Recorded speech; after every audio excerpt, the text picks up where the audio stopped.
She walked into her own home, and nothing was broken, except her trust, her image of her marriage, and the silence in the room was louder than any betrayal.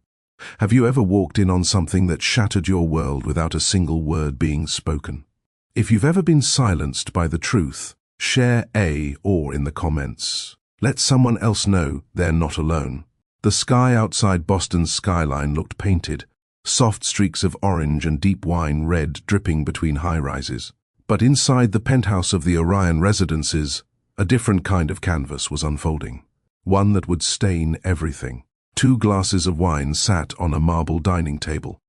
Unfinished, half full. A woman's laugh floated from the balcony. It didn't belong to the wife of the house. Grant Valon leaned back in his chair, swirling the wine in his glass slowly. The scent of vanilla oak hung heavy in the room, but it wasn't stronger than the perfume coming off the woman across from him. Callista Bren. She smiled at him. One of those small, unsure smiles women wear when they know they've crossed a line but haven't yet paid the price. That smile dropped the moment she heard the soft metallic click. The front door. It opened, then closed again. Callista didn't move. She didn't breathe. She just sat there, still holding the glass of wine, still wearing the silk blouse that wasn't hers, still unaware of whether to hide, run, or speak. Footsteps approached, slow, unhurried. Then, the soft scent of jasmine perfume. Mireia Valon had arrived home. The sky outside Boston's skyline looked painted, soft streaks of orange and deep wine red dripping between high-rises. But inside the penthouse of the Orion residences, a different kind of canvas was unfolding. One that would stain everything.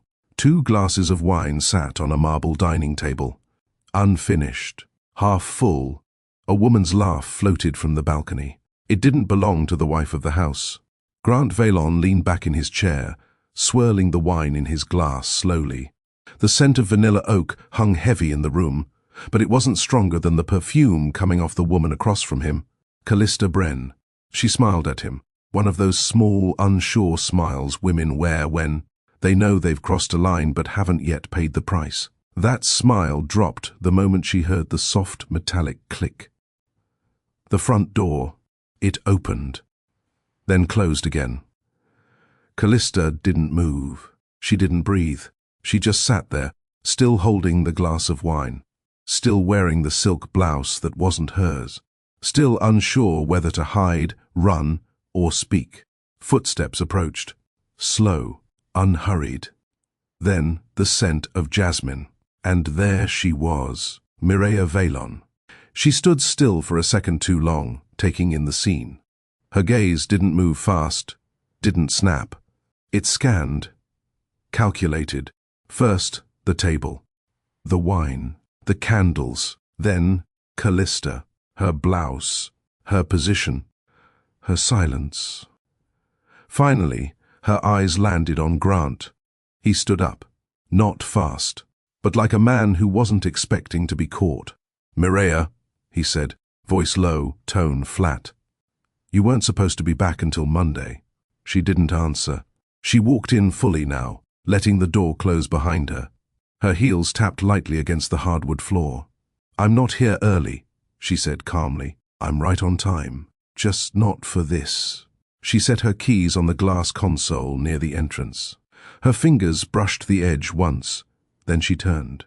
Her face was unreadable, her eyes sharp, but her hands didn't shake. Callista still hadn't moved. She looked like someone who had just realized they'd set fire to a place they used to call home. "Mireia," Grant began, but she raised a hand. "Don't." That single word held weight. He stopped. She looked once more at the woman sitting across from where she usually sat. Then she walked to the hallway, entered the bedroom, and emerged a moment later with a tote bag. She didn't slam doors, didn't cry, didn't scream. She walked to the elevator and pressed the button. Grant followed her. "Mireia, just let me—" She turned. "Let you what? Lie again? Or say something honest for the first time in a year?" Silence. She shook her head. "I don't want an explanation. If you were going to give me one, you would have shown up the moment I left that note last week." Mireia. No. The elevator dinged. She stepped in. I'll send for the rest of my things, she said. And Asher will stay with me until we figure out something legal. Grant's lips parted. You're moving out? She nodded. I already did. The doors closed. He stood there staring at the brushed steel, reflected in it, but barely recognizing himself. Behind him, the woman on the balcony still hadn't spoken. Mireia had packed with precision. She didn't know if she'd confront him or just leave a note. But when she saw the receipts, that boutique lingerie store she'd never set foot in followed by a bill for two at a rooftop restaurant inside the same building where he kept his side condo, she knew. It wasn't just suspicion anymore. It was confirmation. And she had always promised herself, if it ever became real, she would not beg, not cry, not scream. She would walk and mean it. So she called her friend at the firm in Cambridge, asked for a temp position. Nothing permanent, just enough to breathe. She checked into a small serviced apartment with Asher that night. Told him it was a fun break from the usual. He was 6. He didn't question much. The next morning, she bought groceries, booked a part-time sitter, and started job training again. Her world didn't end. It just shifted, and she was learning to move with it. The clink of Grant's glass touching the table made Callista flinch. I should go, she said. He didn't stop her. She stood up slowly, adjusting the blouse, Mireia's blouse, like it burned now. She didn't apologize. She didn't know how, and he didn't ask her to. That was the last time they'd sit across from each other with no lies between them, because the biggest one had already been exposed.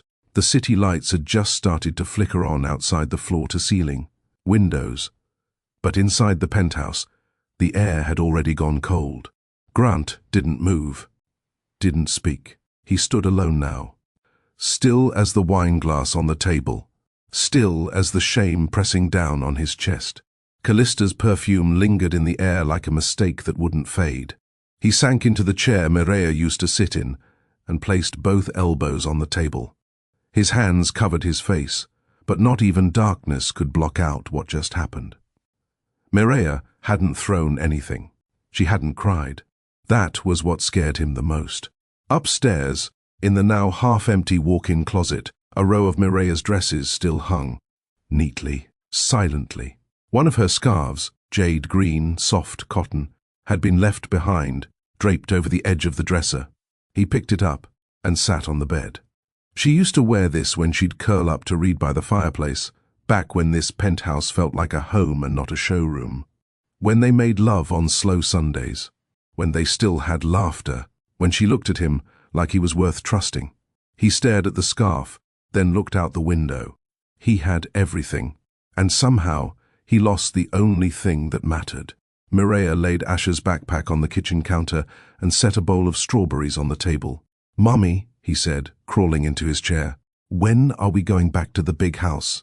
She smiled gently. "We're having an adventure right now, remember?" He nodded. "Like the hotel when we went to Florida." "Exactly like that," she lied. Asher kicked his legs under the chair, more focused on his snack than the weight in her voice. Mireia turned her face away for a second. Let the hurt show only where he couldn't see it. She wasn't going to drag him into adult choices. He didn't need to know about betrayal. Not yet. He just needed peace. And she was going to give him that, even if it broke her to do it alone. The apartment was small but quiet, peaceful. It smelled like vanilla and cinnamon from the candle she'd burned earlier. There were no designer chairs, no marble island, but there was room to breathe. Room to think. Mireia took out her laptop, logged into her design portfolio. She hadn't updated it in 2 years. The last project she had added was from when she worked on a community library renovation. In Brooklyn, before the marriage, before the baby, before the slow unraveling. She stared at the screen, then opened a blank folder. She named it New Work, New Life. Grant hadn't called, he hadn't texted, and that was what confused her. She expected excuses, groveling, a weak attempt to twist the truth, but instead, silence. And the silence said something louder. He didn't know what to say. She didn't know what to feel. That night, Mireia sat on the small balcony in her robe with a mug of tea, legs tucked underneath her. She scrolled through her photos. Found one from 3 years ago, Grant asleep on the couch, a newborn Asher lying on his chest, both of them in soft blue cotton. She had taken that photo in secret. She used to take a lot of those, moments he would never know she caught. The ones where she loved him the most. She stared at the image now, then slowly pressed delete. Some memories hurt more than they healed. Callista hadn't returned. Grant didn't expect her to. He sat in the silence of his own making, the table still set with the wine glasses he never bothered to clear. His assistant had offered to cancel all his meetings for the week. He said yes, not because he needed time off, because he didn't know how to face anyone, especially not himself. That night, he stood in the kitchen for a long time, staring at the half-full bottle of wine. Then he poured both glasses down the sink. After that, he opened his email, started to write something to Mireia. He deleted it before finishing the first sentence, not because he didn't know what to say, but because he knew that no sentence, no words, no bouquet of flowers could fix what he broke. And maybe this time, she didn't want it fixed. Her second interview at the design firm in Cambridge went well, too well. The creative director, a woman in her early 40s named Regina, reviewed her work and raised her brows. "You've got sharp instincts," she said. "Why'd you stop working?" Mireia hesitated. "I didn't stop. I just paused." Regina nodded, impressed with her clarity. "We've got a cafe renovation starting next month. If you're open to contract work, I'd love to see what you'd do with it." And just like that, her world shifted again. Not backwards, but forward. For the first time in years, she was choosing something for herself. That evening, she emailed her design proposal. Then she turned off her phone and smiled. The penthouse remained cold. Quiet. No candles, no wine, no laughter. Just a billionaire staring at a place setting for two, with no one on the other side. The silence between them hadn't always existed. There was a time when Grant and Mireia Vallon were inseparable. Before the company, before the penthouse, before their son Asher was born, there was a love that felt uncomplicated. Grant was in his mid-20s when they met, still rebuilding after losing both parents to cancer just months apart. He had nothing but his laptop, big ideas, and a mattress on the floor of a one-bedroom apartment in Roxbury. Mireia had met him at a mutual friend's art exhibit. She wasn't impressed by his money. He didn't have any. But there was a fire in his eyes when he talked about his future. He wasn't selling dreams. He was building them. And she wanted to believe in something again after years of playing safe. They talked all night in a booth at a 24-hour diner. By morning, he walked her to the train station and said, "I'm going to give you my number now, before the wind changes my mind." She laughed. "You think I won't call?" "I think you will. I just want to make sure it happens." She called him that evening. They never stopped talking after that. Mireia had been working in urban design back then, ambitious, brilliant, and unafraid to challenge his ego. She pushed back when his ideas got too big without structure. He loved that about her. She wasn't there for comfort. She was there for growth. Their apartment was modest, but it held love. They used to sit on the floor and dream together. Grant would sketch out prototypes on napkins while she scribbled interior plans beside him. When he raised seed funding 2 years later, he cried in her arms like a boy finally heard. They built that first office together, painted the walls, set up desks. She made the space livable, while he made it profitable. There was no wedding planner when they got married. Just a courthouse, a few close friends, and a small celebration on the rooftop of their building. They were each other's everything. But everything doesn't always stay. Success didn't come all at once, but when it did, it was fast. Investors, contracts, international clients.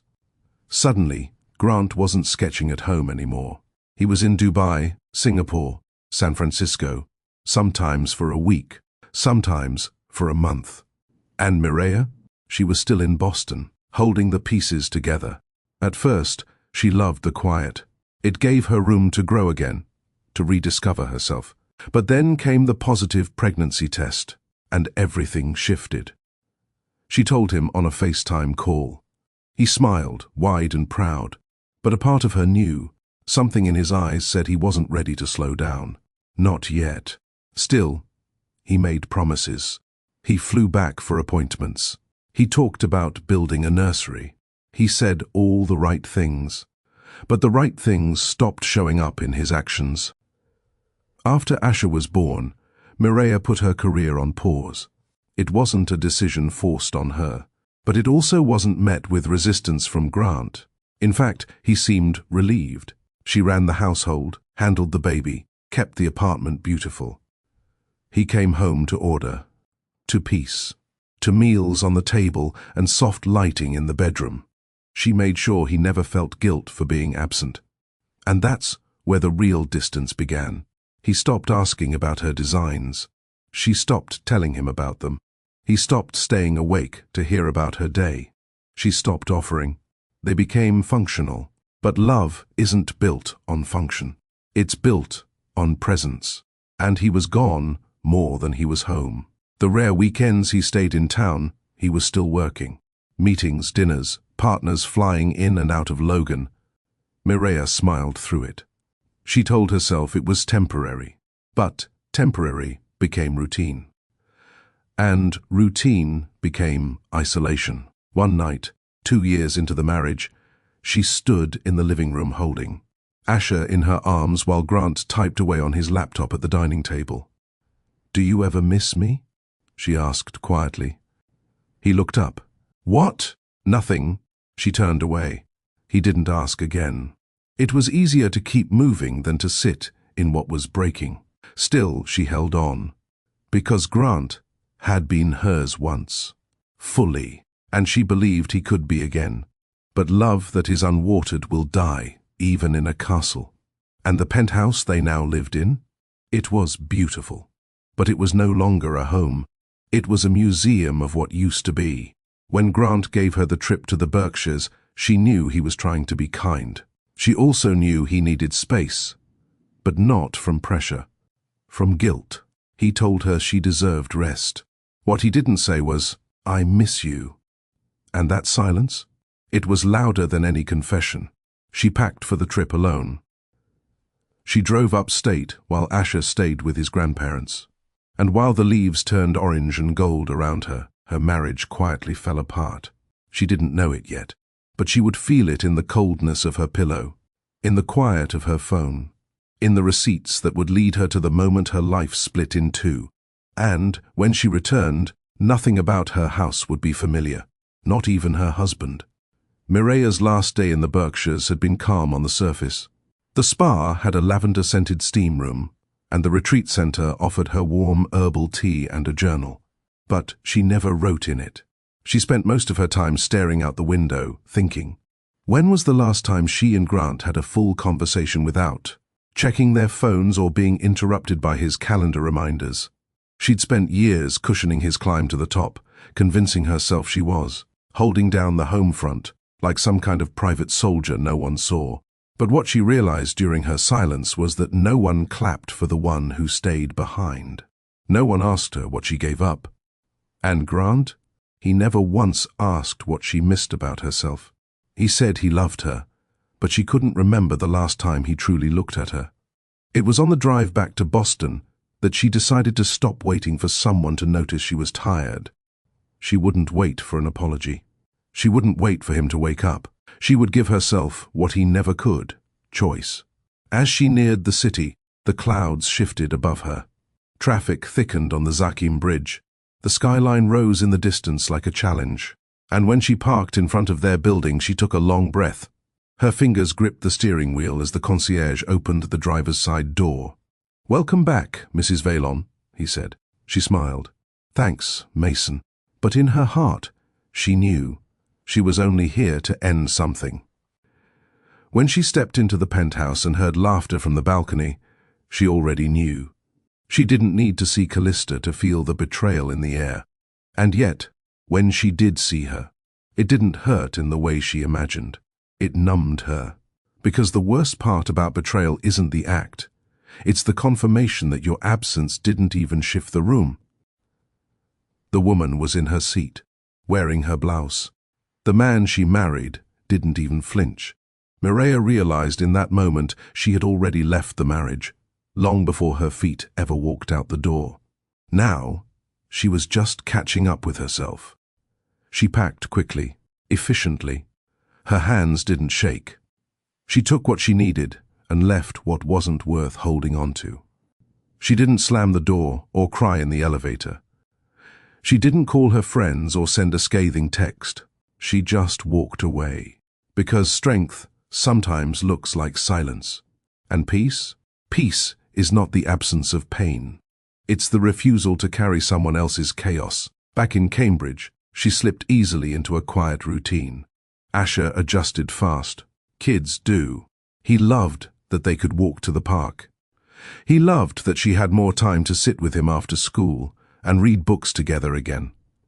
Mireia loved it too. There were still hard nights. Nights when she missed the way Grant used to hold her before sleep. Nights when her body ached not for touch, but for presence. The kind that listened. The kind that stayed. But those feelings didn't break her. They simply reminded her of what she was building again. For herself. At the design firm, she worked with small teams, fresh ideas.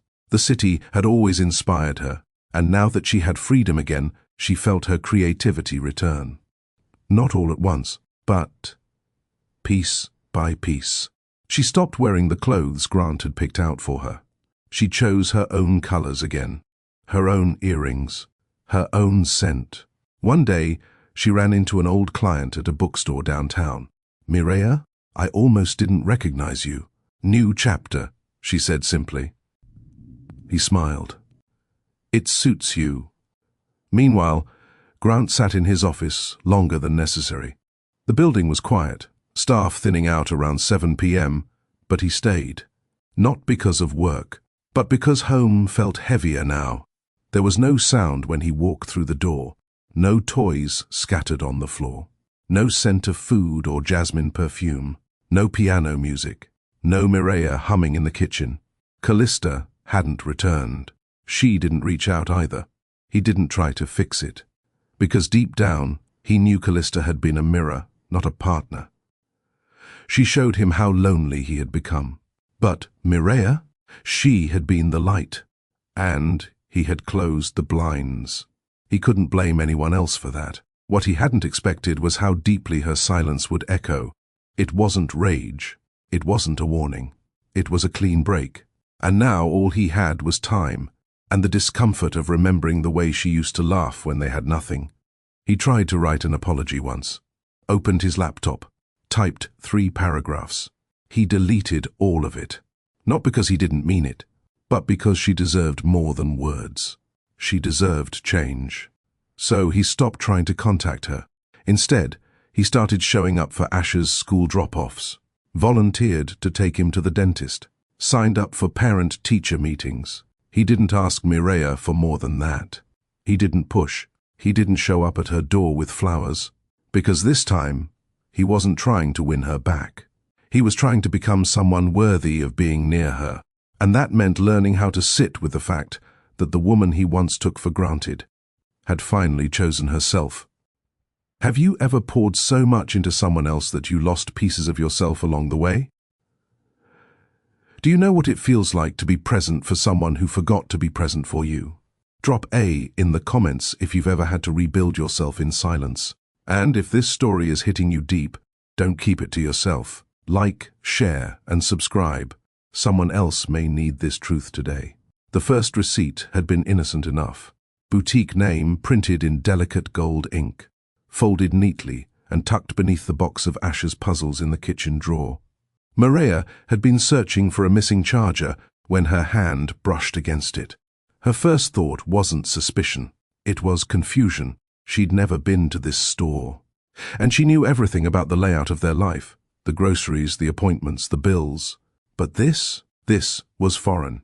She unfolded the paper slowly. It was for a silk bodysuit. Expensive, barely any fabric, lace and illusion netting. The color? Midnight. Her fingers stiffened around the edges. Her first instinct was to rationalize it. Maybe it was a gift for her, but he hadn't given her anything. Not in months. Not even a random cup of coffee without a reminder from his assistant. She set the receipt down and opened the drawer wider. That's when she saw the second one. A dinner reservation at Astra, the rooftop restaurant in the same building Grant kept his private guest condo. The one she'd never been to, because he told her it was for clients flying in late who needed to stay overnight.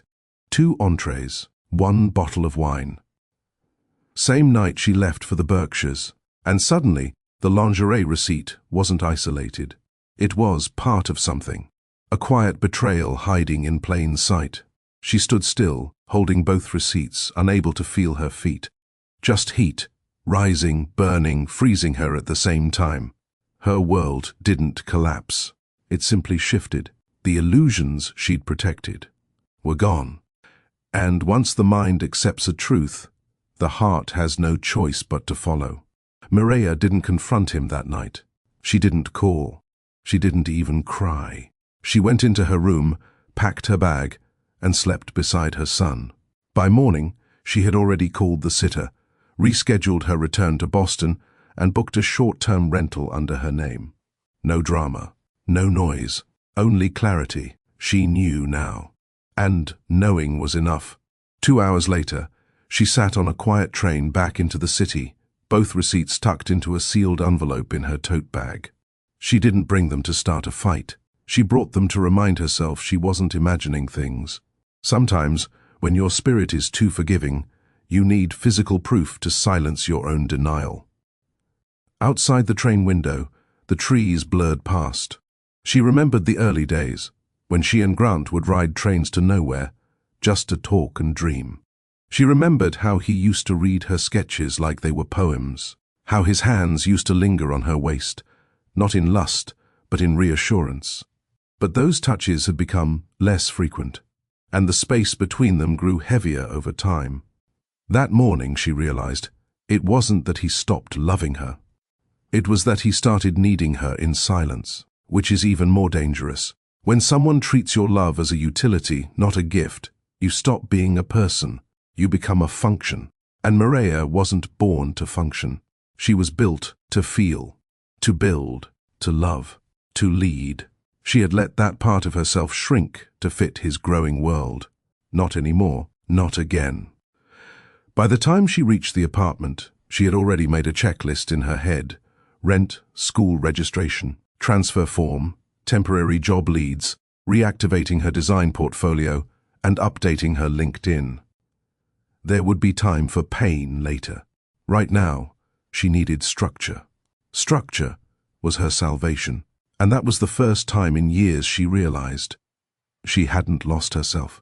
She had only paused. And now, she was pressing play. The air was thin in the penthouse the night Mireia walked in, and it hadn't gotten thicker since. Grant barely noticed how quiet the space had become until the morning after she left. No soft hum of her music playing while she brewed her special cinnamon tea. No perfume drifting down the hallway. No quiet chatter between Mireia and Asher over breakfast. He stood in the kitchen alone, staring at the granite counter. The receipts she found still haunted him, though he had no idea she had seen them. But in the way she left, calm, decisive, unrehearsed, he knew she had proof. Mireia didn't guess. She confirmed. And she didn't believe in second warnings. She'd always said, "I don't punish, I just leave." And she did. What shocked him wasn't her reaction.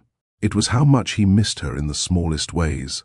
Her laugh when he said something dry, the way she folded his socks without asking.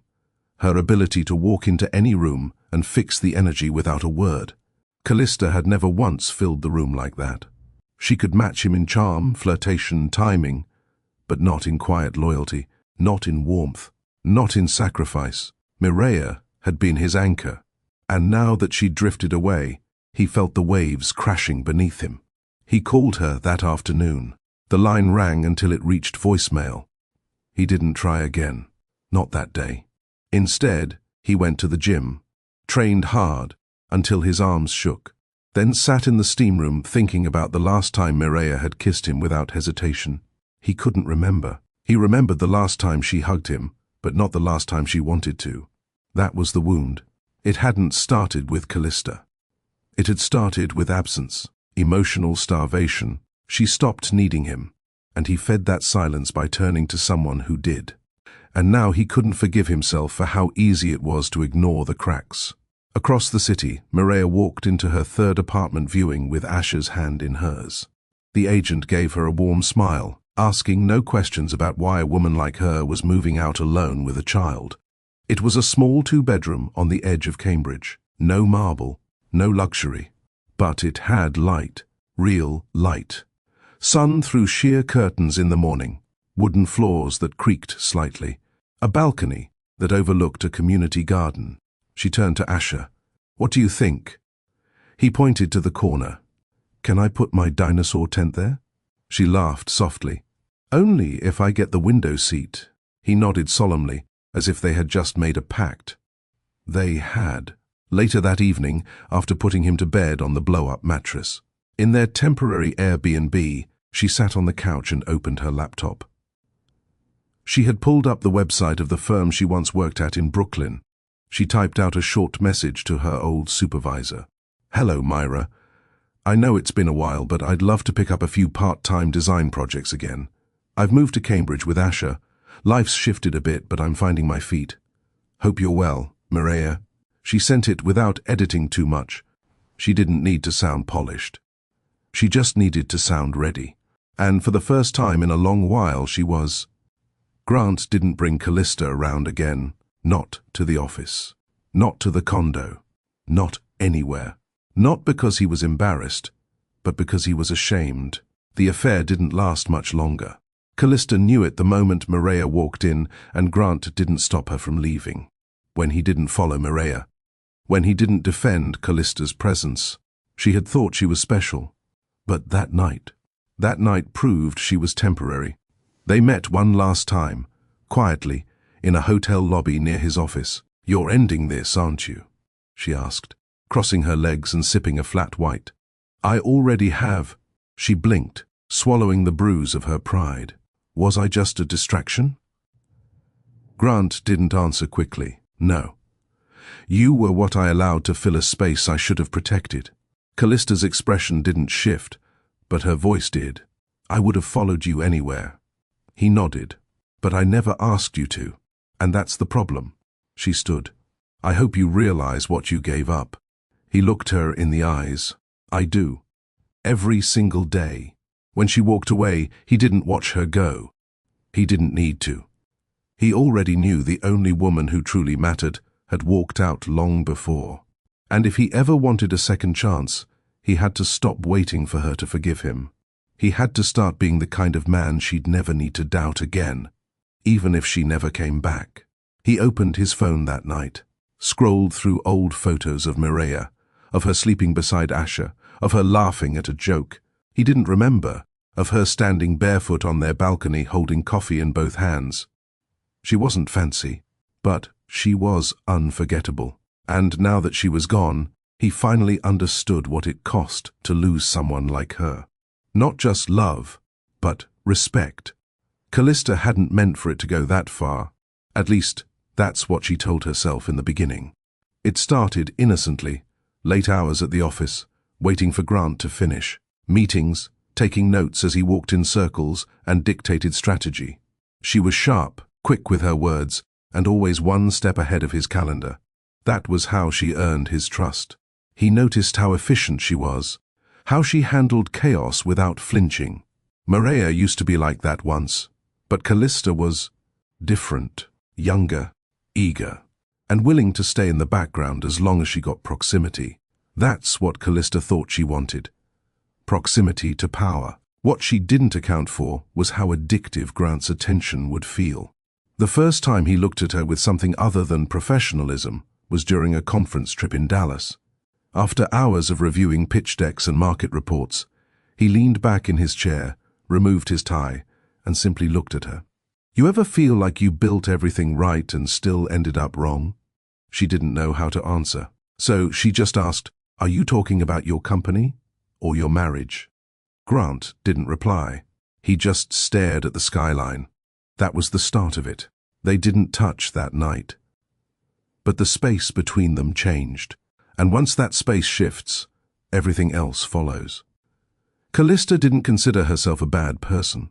She had grown up around emotional women who always came second. Her mother was one of them, used, abandoned, and made to feel grateful for scraps. Callista swore she'd never be that woman. So she stayed ahead of the game, smart, calculated, polished. When Grant started leaning on her, it felt like power finally acknowledged her value. She knew he was married. She also knew Maria wasn't around much, never came to the office, never called, never showed up at events. She was invisible. And in Callista's mind, invisible people couldn't claim space they didn't occupy. The affair began on another trip, San Francisco. Grant was stressed, snappy, and distracted. She booked his suite, arranged his meetings, handled a last-minute crisis with the investors, and stayed up until 2 a.m., fixing the pitch deck he'd forgotten to revise. When he saw it the next morning, perfectly printed on his desk, his eyes softened. He didn't say thank you. He just walked over to her, leaned in, and kissed her. Soft, quick, but intentional. She should have stopped him. Instead, she kissed him back. And that kiss became the unraveling. The affair wasn't fiery. It wasn't romantic. It was quiet, stolen. Hotel rooms, text messages, business dinners that turned into longer nights. Grant never promised her anything. She never asked for it. That's what made it worse. There were no lies, just avoidance. And somewhere deep inside, Callista had hoped Maria wouldn't notice. But when the wife walked in, graceful, calm, unreadable, Callista didn't feel like the powerful woman she thought she was. She felt small. Because in that moment, she saw what she had never been able to copy, real presence. Maria didn't scream. She didn't shake. She didn't throw wine or slap Grant. She just looked and walked away. And that destroyed Callista more than any scene ever could. After Maria left, Callista expected Grant to retreat into her arms. He didn't. He stayed distant, colder than usual, as if the flame that fueled their secret had died with that one look from his wife.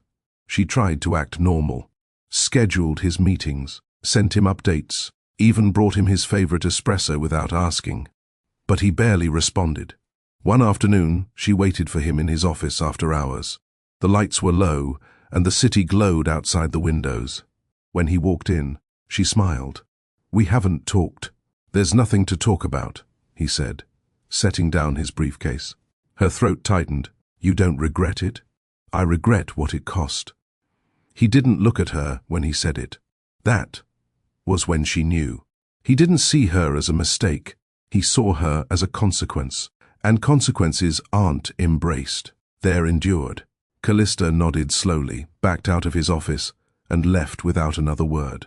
Later that night, she sat in her own apartment, surrounded by silence. The air felt heavier than usual. She poured herself a glass of red wine, turned on music she didn't really want to hear, and curled up on her velvet couch. She thought she would feel powerful. Instead, she felt forgotten. She never heard from Grant again after that, not as a man, only as a name on her resignation letter. She submitted it 3 weeks later. No reason, just a date. Effective immediately. Grant barely noticed when Callista's resignation email came in. No farewell lunch, no dramatic exit. She was simply gone. And somehow, that felt exactly right. He sat alone in his office for a long while that day, staring at her message.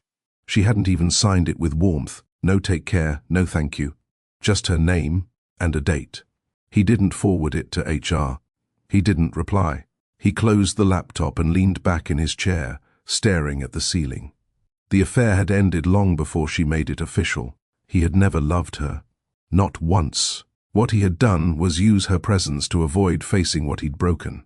She had been his distraction, his mirror. She reminded him of a younger version of himself, the one who thought money solved silence. But he wasn't that man anymore. And he wasn't proud of the one he'd become either. He had been building a legacy on autopilot. What good was a billion-dollar company if the woman who believed in him first no longer recognized him? He hadn't heard Mireya's voice in weeks. Not since the night she walked into the dining room and saw what she wasn't meant to see. But her absence filled every corner of his life. Mireya, on the other hand, was moving forward. Not fast, but steady. Her design contract with the Cambridge firm was extended another 3 months. She started biking to work in the mornings after dropping Asher off at school. Her routine no longer included wondering when Grant would be home or how to keep a marriage from tipping over. Now, her focus was clear: rebuild herself. Her mornings were filled with mood boards and fabric samples. Her evenings were spent helping Asher with reading assignments or brushing paint on canvas with no purpose other than peace. It wasn't freedom in the glamorous sense. It was freedom in the quiet sense. She no longer flinched when her phone buzzed. She no longer hoped it was him. And that was the real shift. But even strength has weak spots. It came one Friday evening. Asher had fallen asleep on the couch mid-movie. Mireya picked him up and laid him in bed, then sat at the kitchen counter scrolling through old photos for no reason at all. She came across a photo from Grant's birthday 2 years ago. They were in Vermont. She had surprised him with a cabin getaway, just the two of them. He was smiling, holding a slice of cake she made from scratch. Vanilla, with dark chocolate frosting. The way he looked at her in that photo was different. There was no distraction in his eyes. He saw her. Fully, she stared at the picture for a long time. And for the first time since she left, she let the tears come. Not because she wanted him back, but because she missed what they used to be. Love doesn't vanish overnight. It unravels thread by thread until you're left holding the frayed ends of what once felt whole. The next morning, Mireya took Asher to the farmer's market near their apartment. He pointed out pumpkins and asked for donuts. She laughed, bought him 2, and let him get frosting on his cheeks. That's when she saw him. Across the market. Not Grant. Tobias, the cafe owner she'd worked with 2 weeks earlier on a renovation project. He stood near the flower vendor, holding a bunch of yellow tulips and talking to an older woman. He caught her eye, smiled, walked over. "Asher," Mireya said softly, "this is Mr. Tobias. He owns the cafe Mommy helped decorate." Tobias knelt gently. "Hey, little man, I love the donut choice. Classic." Asher grinned, powdered sugar all over his lips. Mireya laughed again. Tobias looked at her and smiled. "I was going to drop these off at the cafe, but..." He extended the tulips. "You like yellow?" She blinked. "I do." He handed them to her, casual but thoughtful. "Happy Saturday," he said. Then he walked away with a wave. It wasn't romantic, but it was kind. And after all she had been through, kindness landed deeper than she expected. That night, Mireya placed the tulips in a mason jar on the kitchen table. She made tea, lit a candle, and sat by the window watching her son sleep. She didn't feel broken anymore.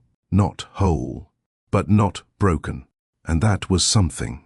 Mireya never spoke ill of Grant. Not to her son, not to her colleagues, not even to herself in the privacy of her thoughts. She didn't need to. The truth didn't need defending. It simply stood, quietly, on its own. What she focused on now was building something new. Not a life that replaced what she had, but one that finally included her. Her voice, her choices, her time. The apartment in Cambridge was small, but she filled it with plants, soft, rugs, second-hand art, and mismatched dishes that made her feel human again. She hadn't realized how much of herself she'd left behind in that penthouse, how little of that space had actually reflected her anymore. It had been a showroom for Grant's image. This was hers. Asher had adjusted faster than she expected. Kids usually do when they feel safe. He slept well, asked less about his father, and smiled more at breakfast. Still, she knew it couldn't stay that simple forever. One afternoon, while folding laundry, her phone buzzed with a short message. "Would you consider letting me pick Asher up next weekend?" "Grant." She stared at it for a long moment. The request wasn't demanding. It didn't come with guilt or fluff. A question. A door. And she wasn't sure if she wanted to open it. She typed back slowly. "If you're going to see him, show up as a father, not as someone looking to fix their image." There was a pause, then a reply. "Understood. I'll be there Saturday at 10. That was all. No flowers, no emotional bait. Just a plan. Grant arrived at 10 a.m., sharp. No assistant, no town car, no calls in his ear. Just him, in jeans and a grey sweatshirt, standing at her front door, holding a soft-looking dinosaur plush under one arm. Mireia opened the door slowly. She didn't smile. But she didn't close it either. Asher raced toward him. "Daddy!" Grant bent and scooped him up, holding him tightly. "Hey, champ!" He held him for longer than necessary, and Mireia noticed his eyes. They were red, not from crying, but from holding too much in. She looked away. Grant stood and nodded to her. "We'll be back by 3. She nodded back, and that was it. No begging, no awkward apologies. Just a beginning. On his side, at least. While they were gone, Mireia tried to distract herself. She folded towels, lit a candle, answered some client emails, but her eyes kept drifting to the clock. 2 p.m., then 2:37. Then 3:10. At 3:12, the knock came. She opened the door. Grant stood there, Asher asleep in his arms. "He conked out in the car," he whispered. She stepped aside. He carried him to the bedroom gently, placed him on the bed, and pulled the blanket up to his shoulders. They both stood there for a moment, watching him breathe. It had been a long time since they'd done that together. Grant spoke first. He asked me if we're still a family. Mireia's throat tightened. "What did you tell him?" she asked. "That we're always a family, even if the shape of it changes." She nodded slowly. "Good." He turned to her. "Thank you for letting me see him." She didn't nod this time, but she didn't ask him to leave either. Mireia watched Grant for a few quiet seconds. He was standing in her hallway like a man who didn't belong but didn't want to walk away. There was no arrogance left in him, no CEO posture, just a father who looked like he hadn't slept in days. She turned and walked toward the kitchen. "You want some tea?" she asked. He blinked, a little surprised. "Yeah, sure." She didn't say anything else. She just moved around the space like it was second nature. Grant sat on one of the stools at the counter, watching her place 2 cups on the counter and fill them with hot water. "This place feels like you," he said softly. She didn't answer right away. Instead, she stirred honey into her cup and leaned against the counter. "That's because I picked everything," she replied. "Nothing in here was chosen for anyone else's comfort." He nodded, his gaze fixed on the steam rising from his cup. "I like it." Mireia gave a small shrug. "I do too." Silence stretched between them. Not uncomfortable, but loaded. It was the first time they'd been alone since that night. The night everything came crashing down. Grant sipped his tea slowly. "You look good." She raised an eyebrow. "Don't. I'm just saying." "I know what you're saying. But don't do that. Not here." He nodded again, accepting the boundary. "I read the receipts," she said finally. His eyes met hers, but he didn't speak. "I didn't need them. I already knew. But seeing them, it helped me stop hoping." He exhaled. "I'm sorry, Mireia. I don't expect anything from you. I needed you to know I'm not the same man I was." She looked at him, her face unreadable. "Then don't try to prove it with words. If you've changed, Asher will feel it before I do." Grant looked down at his cup. That answer didn't sting. It made sense. She wasn't asking for anything, and she wasn't interested in giving anything either. She had found her ground again. And he was still finding his. Asher stirred in the other room. Mireia set her cup down. He'll be up soon. You can stay for a bit if you want, but he'll be tired. Grant stood. I should go, she nodded. He walked to the door, then paused. Would it be all right if I came by next weekend too? Mireia studied him. Same time? Yeah. Then, yes. He opened the door, stepped into the hallway, and hesitated again. I never meant to make you disappear. Mireia leaned against the counter, arms folded. You didn't make me disappear, Grant. I disappeared myself. I stopped speaking up. I thought if I stayed quiet, you'd come back on your own. She looked at him then, steady and calm. But you didn't, and that's on both of us. He gave her a small nod. She closed the door, not with anger, but with peace.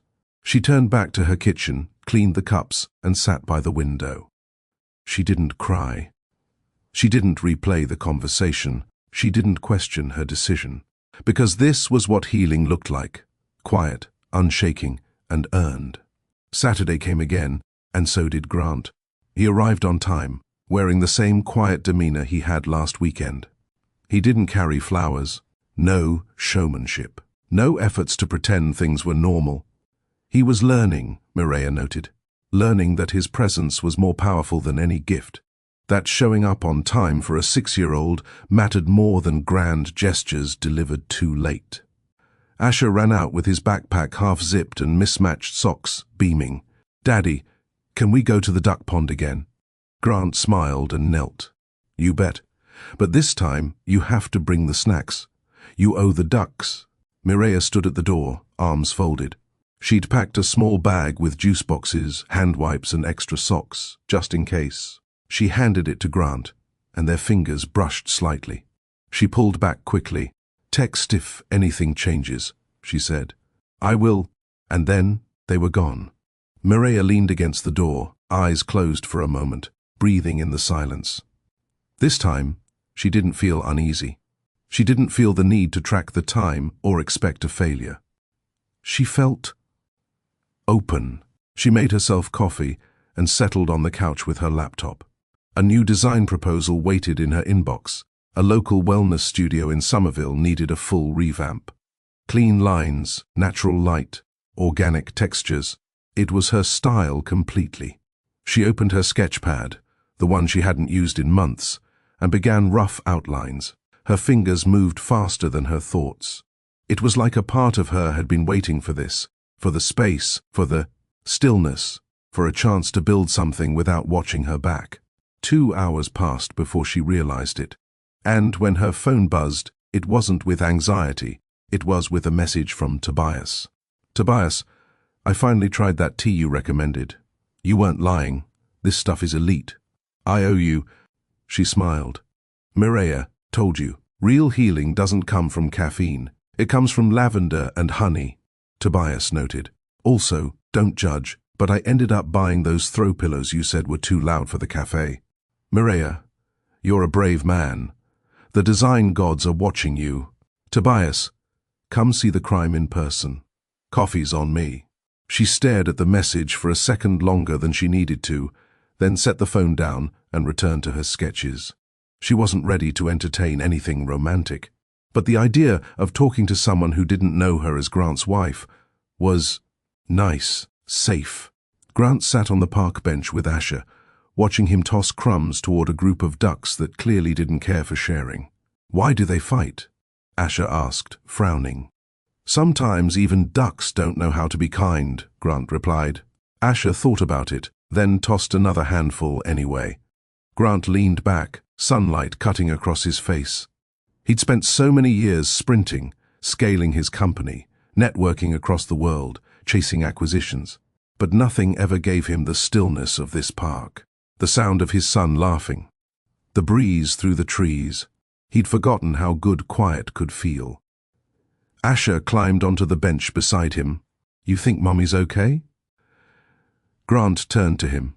I think she's better than okay. Asher nodded seriously. She's different now. Different how? She smiles more. Grant's heart tugged. I'm glad.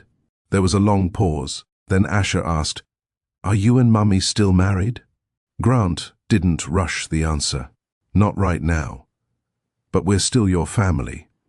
That doesn't change. Asher nodded again. Okay. Children accept things easier than adults. They don't need perfection. They just need consistency. Later that evening, when Mireya opened the door, Asher bounded in with stories about ducks and bread and how one chased him down the grass. Grant followed, holding the empty bag of snacks. I gave him some time on the playground. He was getting restless. I can tell, Mireya said with a smile, watching Asher race to his toy box. Thanks again for today, Grant added. Mireya nodded, reaching for the bag. Their hands met again. This time, he didn't pull away first. Do you want to come in for 5 minutes? She asked. Grant looked surprised. Yeah, sure. He stepped inside and it hit him again. This apartment didn't have anything from their old life. No furniture he picked.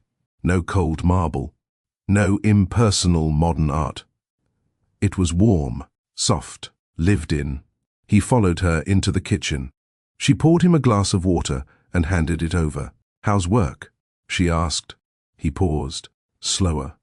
I stepped down from 2 international deals. Told the board I needed time to restructure. She raised a brow. That's not like you.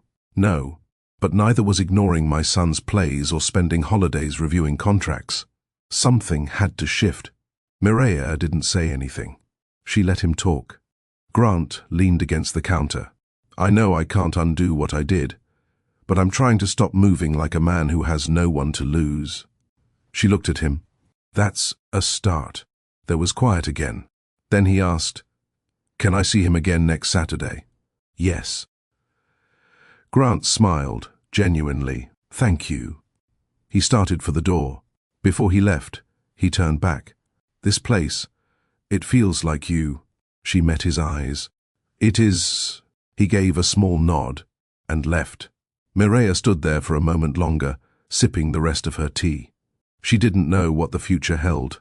But for now, this balance, this quiet CO parenting, this distance that still held a thread of honesty, was enough. She had her space. He had his effort. And maybe that was where healing started, not in rushing to forgive, but in choosing peace, one Saturday at a time. Tobias texted the next morning. Tobias tried rearranging the seating. Still looks like a dentist office. Might need your eye again. Mireya stared at the message while sipping her tea. She'd already started sketching rough layout ideas for the cafe last week, even though the project had technically ended.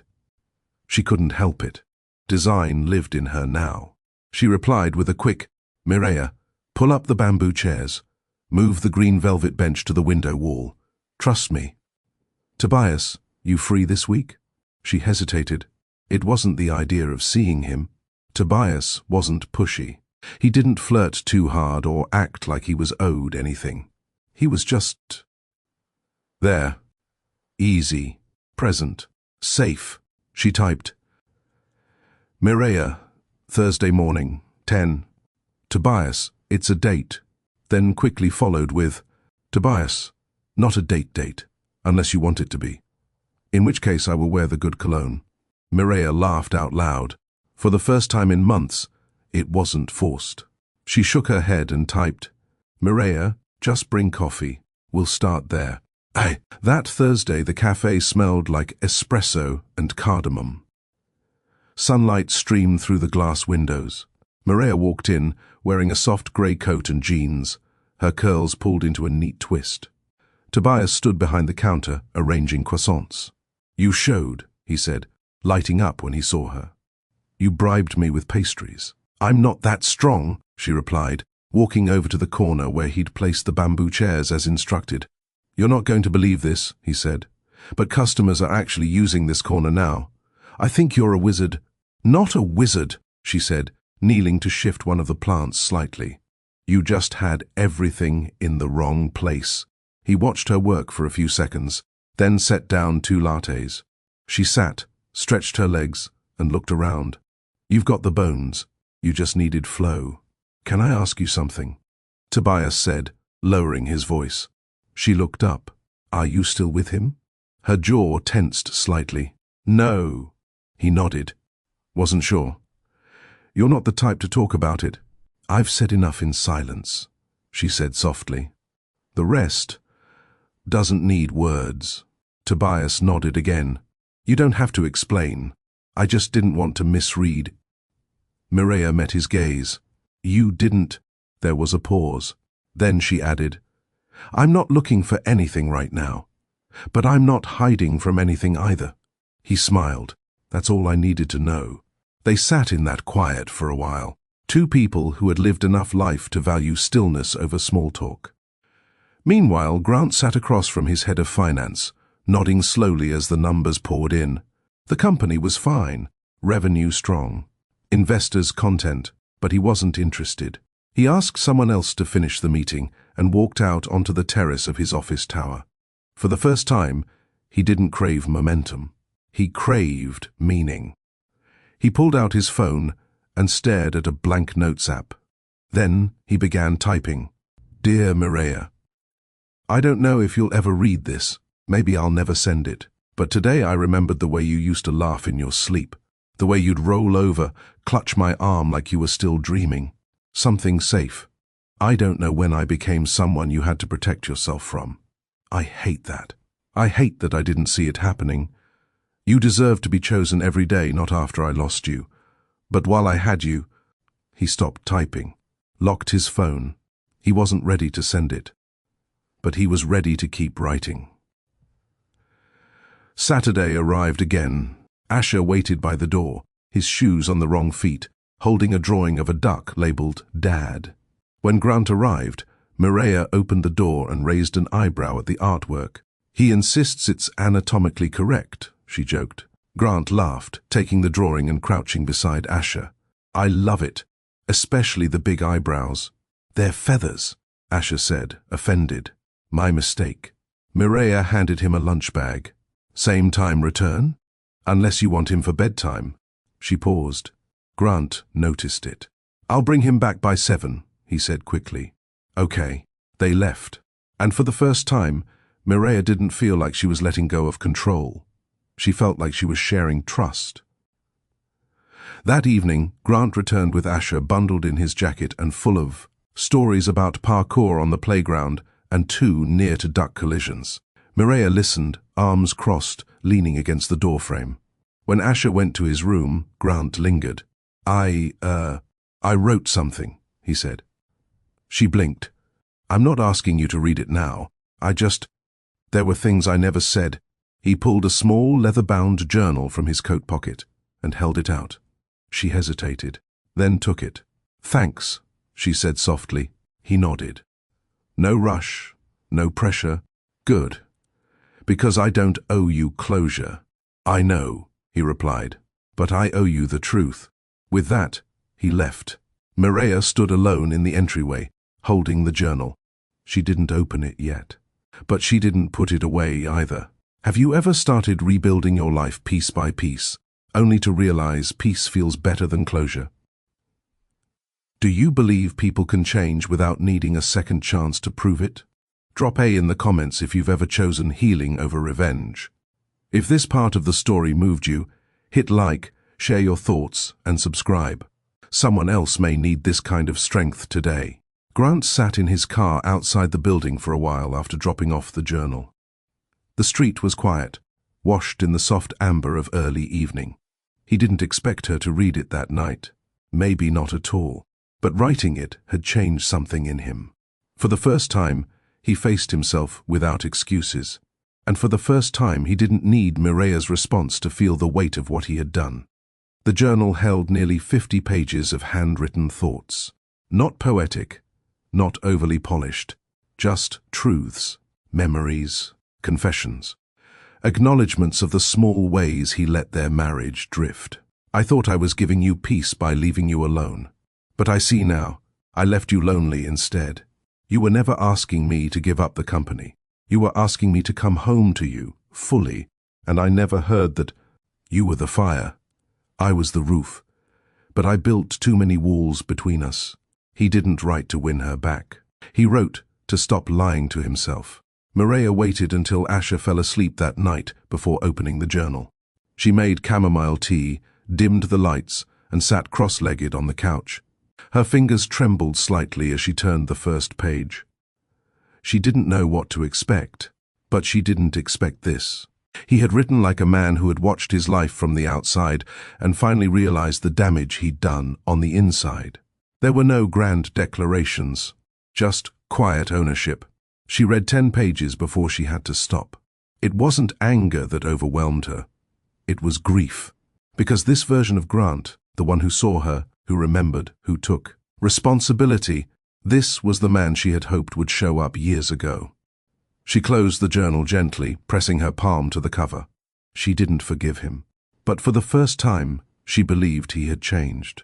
Grant, meanwhile, started doing the smallest things differently. He showed up for Asher's school reading day without needing to be reminded. He sent Mireia texts, not to pry, not to initiate anything, but simply to inform, respectfully, quietly. He no longer treated CO parenting as a favor. It was his role, and he showed up like it mattered. One morning, when Mireia saw him helping Asher tie his shoes in the school hallway, she didn't feel the tightness in her chest anymore. She felt space, real, breathable space. That week, Tobias followed up on their cafe updates with a simple message. Tobias, cafe's getting compliments. People actually asked who styled the place.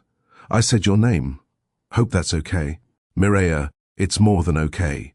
Thank you. Tobias, also, this might be bold, but would you let me take you out for dinner one day? Just dinner, no pressure, no weirdness. She stared at the message longer than she meant to. Then typed, Mireia, I'd like that. But no loud pillows at the restaurant, non-negotiable. Tobias, I promise, only soft neutrals and ambient lighting. She laughed again, and just like that, her future didn't feel closed off anymore. But despite her smile, she still carried the journal with her, not to read, not to revisit, but to remember that healing doesn't erase what happened. It only teaches you how to walk with it. She wasn't running back to Grant. She wasn't running away either. She was walking, step by step, on ground she had reclaimed, and she wasn't doing it for anyone but herself. It rained the night Mireia agreed to meet Tobias for dinner. Not a storm, just a light, steady drizzle that gave the streets of Cambridge a kind of softness. She stood in front of the mirror adjusting her earrings, not because she was trying to impress, but because for the first time in a long while she felt like herself again. She wore a simple black midi dress and a tan coat. No heels. No makeup beyond gloss and mascara. She wasn't dressing to be noticed. She was dressing to be comfortable in her own skin. Asher was at her mother's for the weekend. She kissed his forehead before she left and promised to call before bedtime. He was already knee-deep in storybooks and snacks. The rain tapped gently on the windshield as she drove. The restaurant Tobias chose wasn't flashy. It was tucked into a side street and glowed from the inside with low lighting and quiet music. When she arrived, he was already waiting. A beige sweater under a dark jacket, hands folded on the table, a book beside his glass of water. She smiled. He stood when he saw her. You look peaceful. Mireia gave a light shrug. I feel grounded. That's close enough. They sat. The dinner was easy. Laughter slipped in naturally between bites of roasted chicken and soft bread. Tobias didn't try to fill the silence. He didn't ask invasive questions. He listened when she spoke, and only offered stories when she looked curious. You're not afraid of quiet, she said mid-meal. I like quiet, he said. Noise has its place, but quiet tells you everything if you pay attention. She nodded. Most people mistake silence for a problem. Most people are terrified of what they'll hear when it's quiet. She stirred her drink, her fingers gently resting on the glass. That used to be me. He didn't press, but she continued anyway. I lived in a home where silence was normal. Not peaceful silence, withdrawn silence, disconnected silence. The kind where no one asked how the other person felt, because we already knew the answer would disappoint. Tobias looked at her with steady, open eyes. So, how did you change it? I stopped trying to fix what was already unspoken. I let the silence speak. And then I listened to what I had been ignoring. He nodded slowly, a flicker of admiration in his eyes. They didn't talk about Grant. They didn't talk about the affair. Mireia didn't need to give her pain a backstory. Tobias understood, without needing the details. When they left the restaurant, the rain had slowed to a mist. He walked her to her car, holding a folded umbrella but never opening it. At the door, she turned to him. "This was good," she said. "Simple. That's all I was hoping for." A pause. Then, carefully, he asked, "Would you do it again?" Mireia thought about it, and then she smiled. "Yes, but next time I'm picking the place." He grinned. "As long as it has bad lighting and excellent food, I'm in."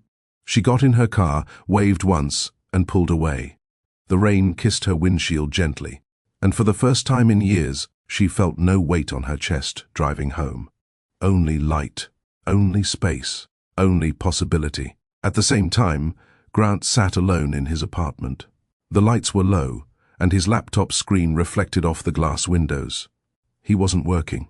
He was journaling again. He didn't write about regret tonight.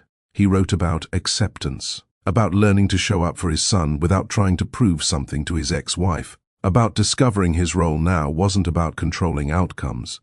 It was about being present in whatever shape fatherhood took. He had returned to therapy, something he hadn't told anyone. He had stopped checking Mireia's Instagram, stopped asking his assistant for updates on her life. He was trying genuinely to move like a man who understood that healing doesn't demand reconciliation. It demands humility. He knew he had been loved. He also knew that love wasn't owed to him forever. And in that truth, he found peace. The next day, Mireia dropped Asher off at his school and paused just outside the classroom. Grant was already there, crouched near a small art table, helping Asher find the right marker. He looked up, saw her, stood slowly. Mireia walked over. "Morning," she said. "Morning," he replied. They both watched Asher for a moment, who was now humming to himself and completely in his own world. "I read more of the journal," Mireia said quietly. Grant didn't ask for her thoughts. She respected that. "There's one part," she continued, "where you said, 'You were the fire, I was the roof, but I built too many walls between us.'" He nodded. "I remember. It was honest," she said, "and painful to read. I meant it." "I know." Silence. Then she added, "You're doing well with him." Grant turned to her. "Thank you." They stood together for another beat. And then Mireia smiled gently. "See you Saturday." He smiled back. Looking forward to it. They parted without tension. No expectations, just peace. Not every story needs a dramatic ending. Some just need a gentle, truthful middle, where the past is honored, the present is respected, and the future is allowed to unfold without pressure. Mireia wasn't certain what came next, but she knew who she was now, and that was enough. The air was cooler that Saturday morning. October had crept into Cambridge, turning leaves amber and gold. Mireia stood by the window in her robe, watching Asher bounce around the living room with his sneakers half on, singing to himself about pancakes and ducks. She sipped her tea and glanced at the clock. Grant was due in 15 minutes. "Did you pack your gloves?" she asked. Asher paused mid-bounce. "I forgot." She smiled. "Go grab them." While he ran to his room, her phone buzzed. A message from Grant. "Grant, outside. No rush."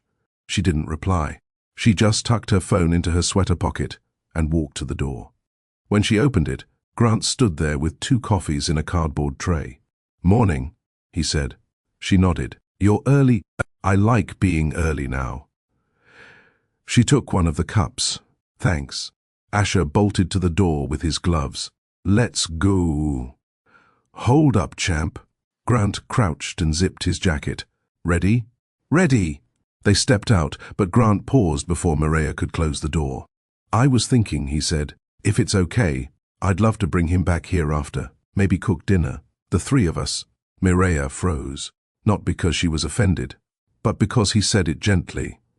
No expectation, no angle. She tilted her head. Why? Because I miss sitting at a table with the two people I care most about. But if that's too much, I understand. She studied him, then slowly said, all right, but he picks the meal. Grant smiled. Fair. That afternoon, when they returned, Grant carried bags of groceries while Asher ran ahead. Maria had cleared the dining table and opened the windows to let in the scent of autumn. I hope you know how to make mac and cheese from scratch, she said, arms crossed. Grant chuckled. He gave me strict instructions, no green stuff, extra cheese. As he should. Asher climbed onto a chair and started drawing ducks with crayons while Grant moved in the kitchen like he used to, confident, focused, but not rushed. Maria sat on the other side of the counter, watching without watching.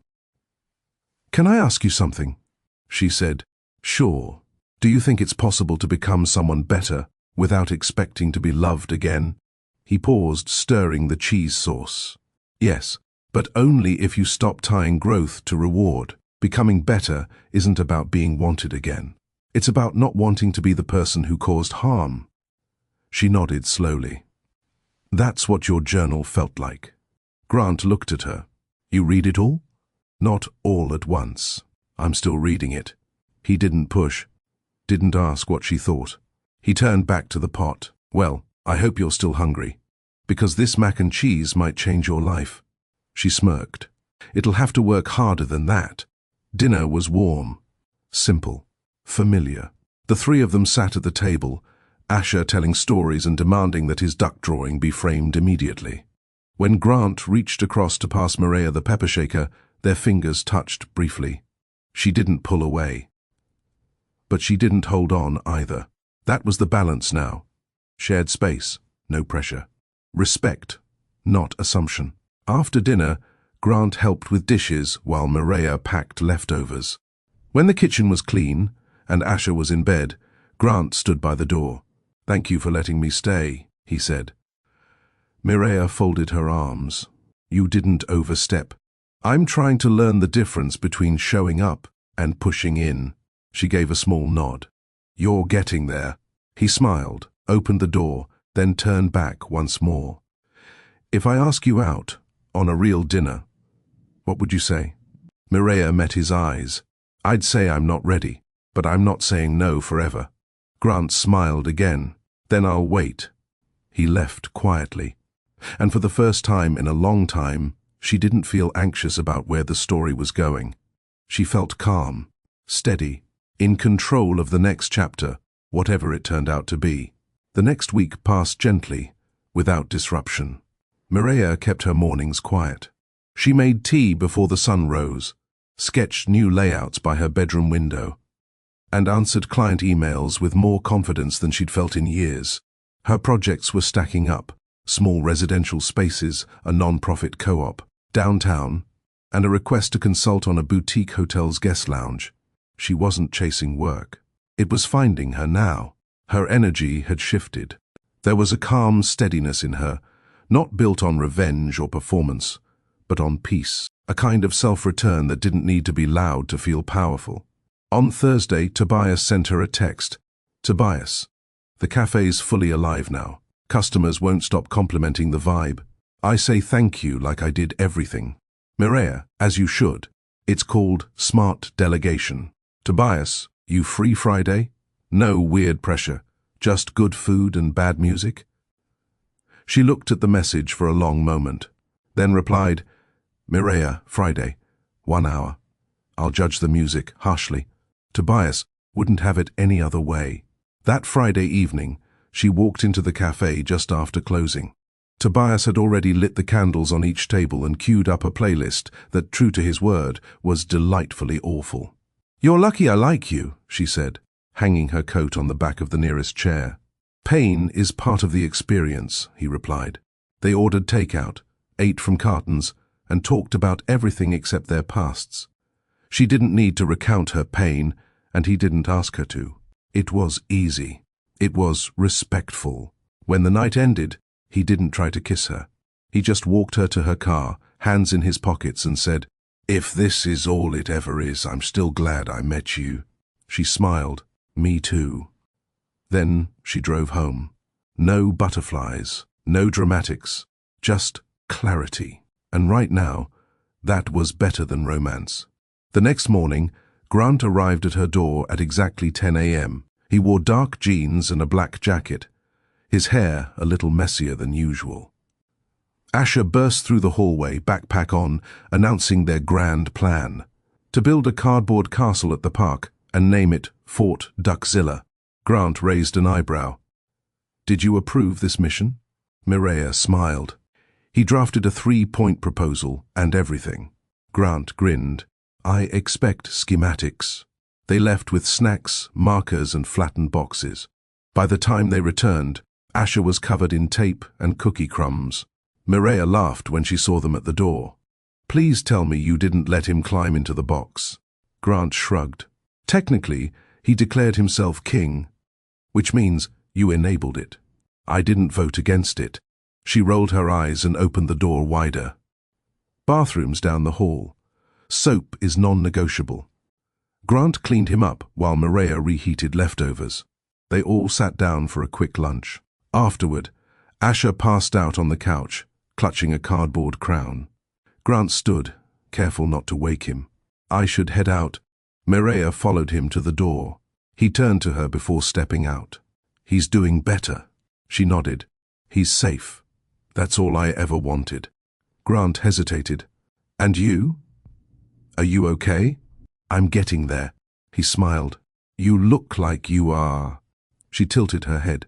Don't say things like that. Why not?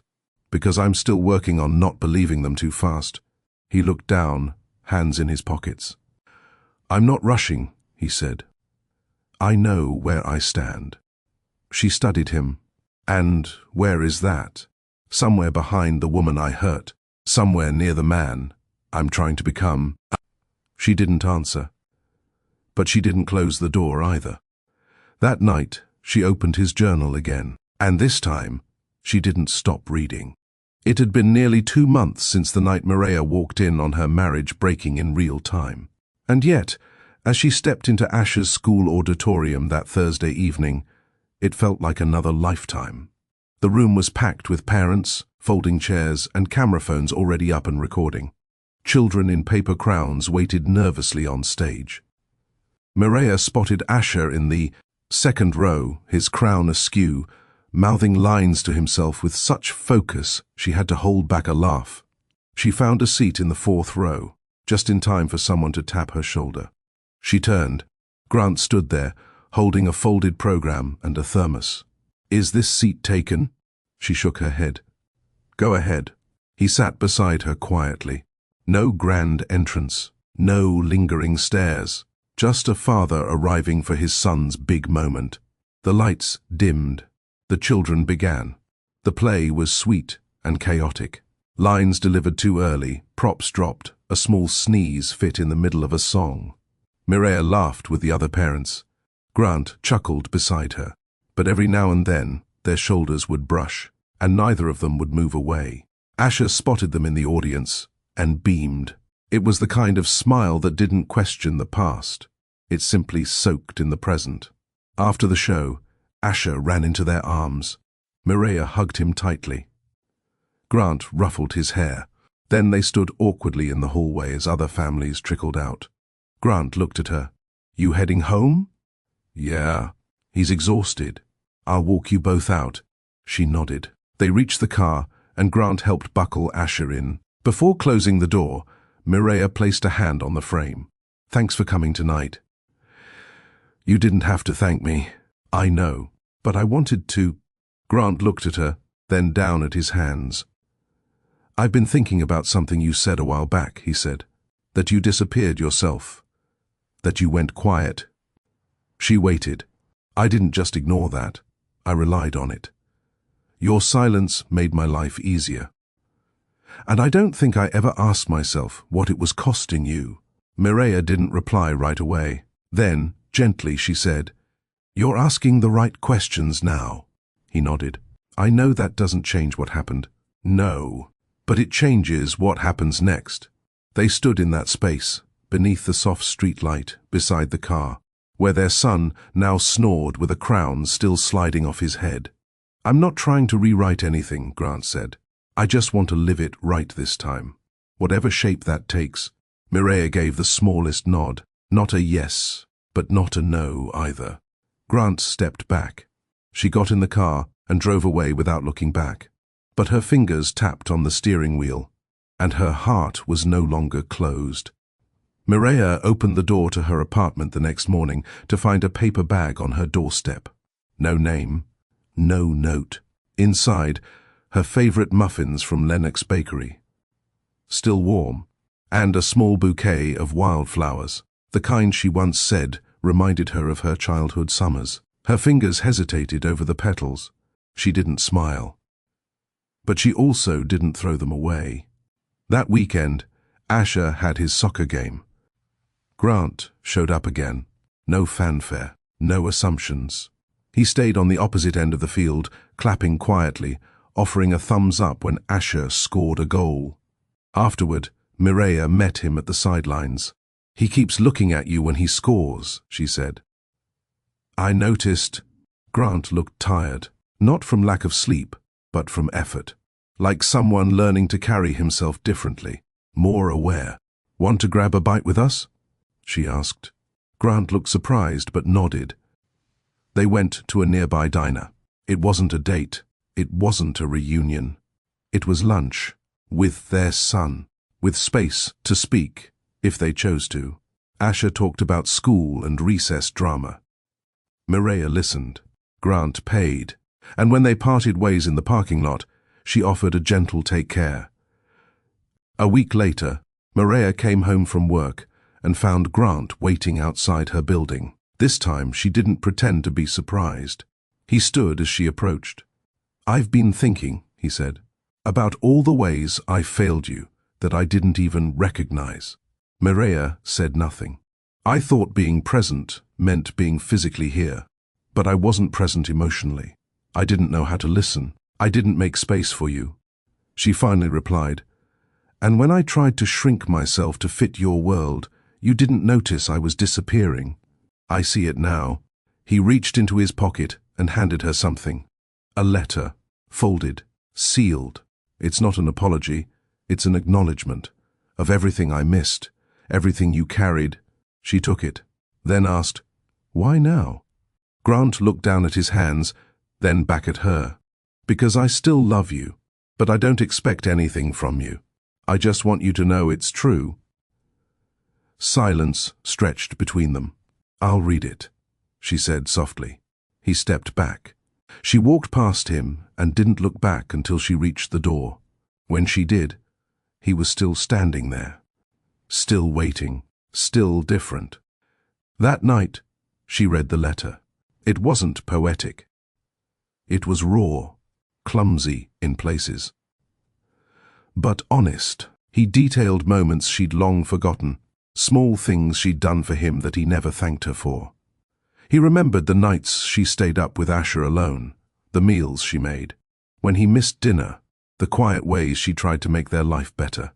He wrote, "I didn't see you then, but I see you now, and I want to be worthy of being seen by you too." She didn't cry. She closed the letter, sat on the floor for a long time. Then, slowly, she picked up her phone and typed, "Thank you." No emojis. No punctuation, but it was the first reply he'd gotten in months. And it meant everything. Mireia never imagined she'd let him in again, not even figuratively.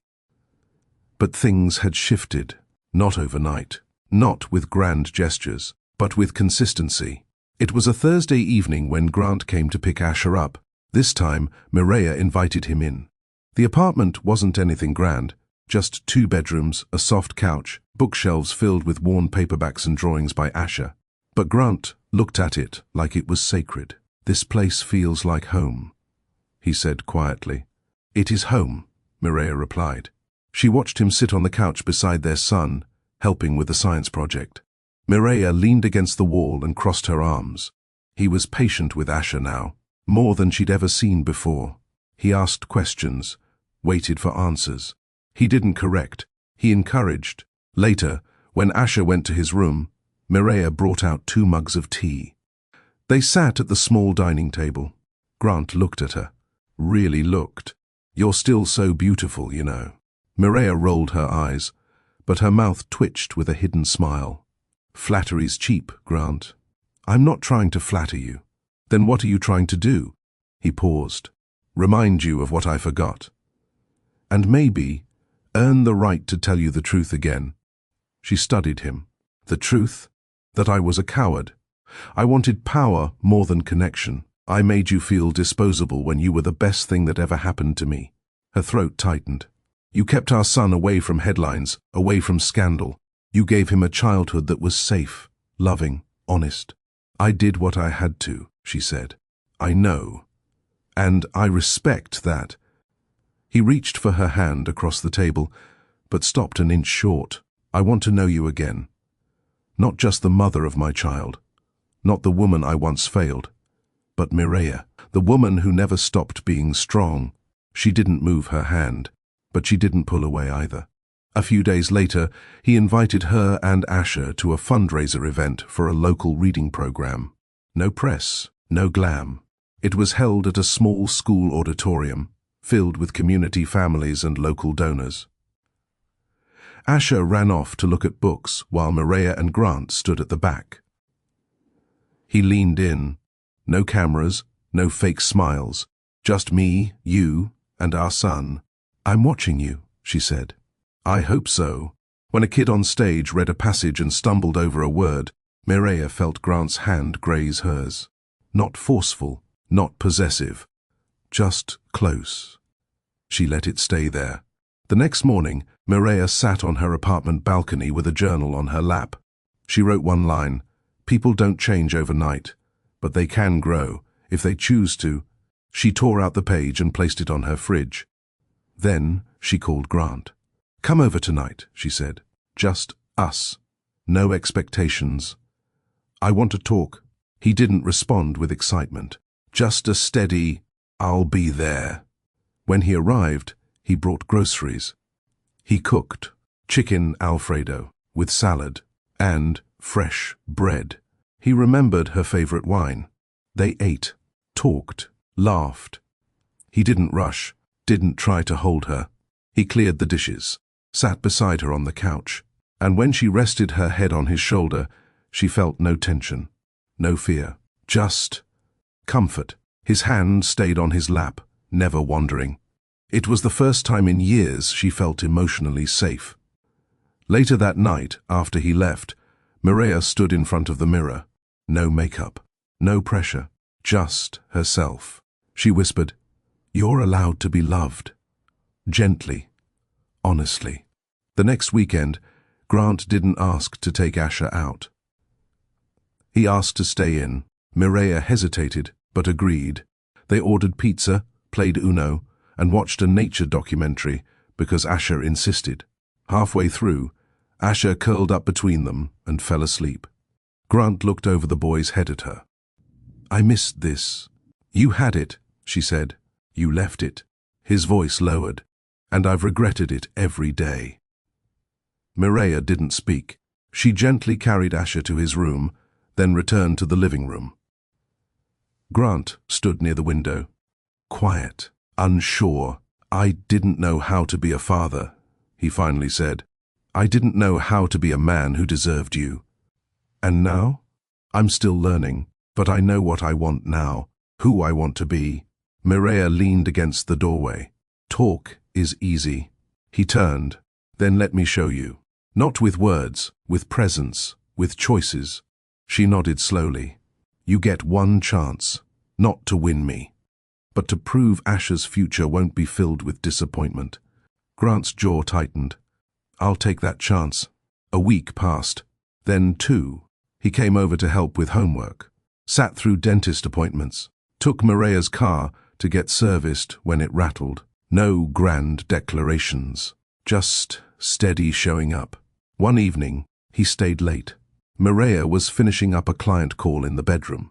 When she came out, she found Grant asleep on the couch. Asher sprawled across his chest. She watched them for a long time. then quietly covered them both with a blanket. Days later, Grant asked her to lunch. Just the two of them. "I'm not asking for your heart back," he said once they sat. "I'm asking for your trust. A little at a time." She looked down at her iced tea. "You think trust comes from fancy lunches?"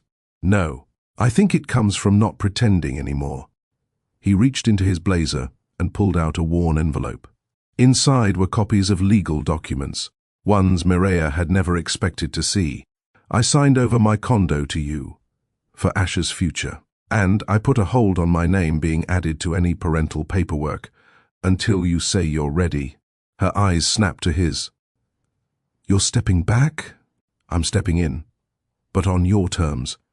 You were the one who did all the hard work, Mireia. You raised our son with love and strength. I'm not here to take that credit. I'm here to earn my place." She held the envelope tightly. "This means a lot. I know I can't erase the years I failed, but I can make sure the next years look nothing like them." She exhaled slowly. Her heart was softening, and she didn't fight it. That night, Mireia called her sister. "Do you trust him?" she asked. "I trust who he's becoming. Then give him space to keep becoming. You deserve peace too." One evening, after dinner, Mireia walked out onto her balcony with Grant. Atlanta's skyline shimmered in the distance. He stood beside her, not touching, just breathing beside her. Then softly, "Do you think there's still something here, between us?" She turned to him. "I think there's still something in me that wants to believe again." His eyes stayed on hers. He didn't kiss her. He didn't reach for her. He said, "Then I'll wait, as long as you need." And that was the moment Mireia knew. He wasn't trying to win her back. He was trying to be the man she could fall in love with, again on her own terms. She leaned into his side, let her head rest on his shoulder, and this time, she didn't flinch. If this story held your heart the way Mireia guarded hers, you've probably been hurt too. Maybe you know what it feels like to want to trust again but fear being broken. What would you do if someone who failed you showed up to rebuild? Not with words, but with actions. Leave your thoughts in the comments. Share this with someone who needs healing, and don't forget to subscribe to Mr. Charles Stories for more life-changing love stories.